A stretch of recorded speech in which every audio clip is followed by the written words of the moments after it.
This is going to be a short video and I'm going to compare these two weld through primers.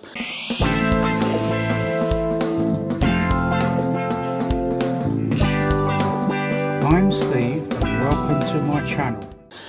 Now this is the one that everyone seems to use, and this is what I've been using ever since I started welding that car.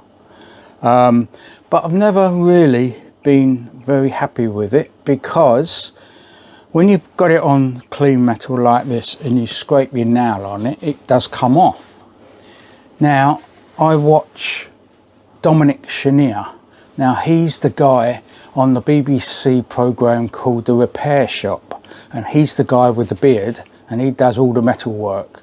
Now I follow him on YouTube and he does all sorts of stuff. A lot of it is welding, and he has a branch of this near him, and he went there and he got this.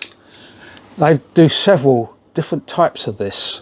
I guess that is what he's using, because it does say weld through on here. So now I'm going to compare the two. Now I'm going to put a link in the description below to Dom's YouTube channel, and you can have a look and see what he says.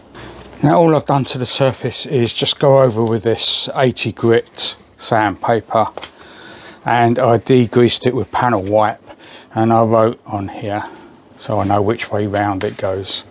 So now I'm just going to do the Upol first. I've shaken these for 2 minutes each, and that's what it says on each tin, so they're all nice and mixed up. And I'm just going to put a coat on here.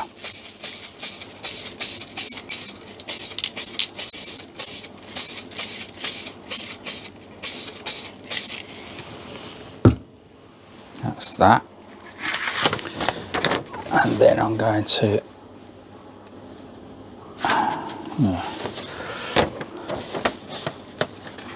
put that there like that.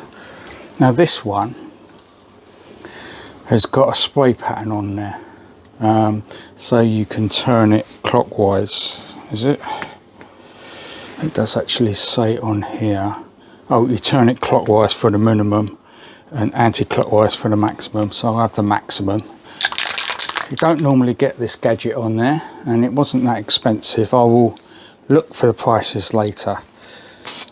Oh, that is very wide. That is very wide. This is the first time I've ever used it, so if I go kind of halfway, still wide, still very wide. So go minimum, it's on minimum.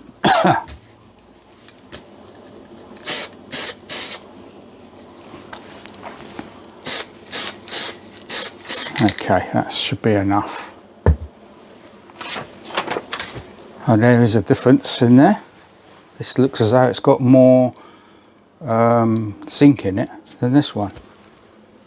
So now I'm going to leave them for 24 hours and test them, test my nail on it, see what happens. Right, it's the following morning now, and these are all nice and dry. So now I'm just going to do the fingernail test. So I do the Upol. Yes, the Upol does come off as it always has done. And now the Wurth, and the Wurth is the same. So the difference is the price. You know, they adhere the same for some reason. Not very well. I've just been on eBay, and the cheapest I can find that at the moment is £15, and I paid £8.99 for that. Now on this one it's 450 millilitres, and this is 400 millilitres. So for the sake of 50 millilitres and with the adjustable spray, I suppose this is the one to go to. It's, you know, it's cheaper. So what I'll do now, I'll take some close-ups of how I'm testing it. If you want to see more of my videos, please click subscribe, click the like button, and if you have anything to say about these two paints, please leave a comment.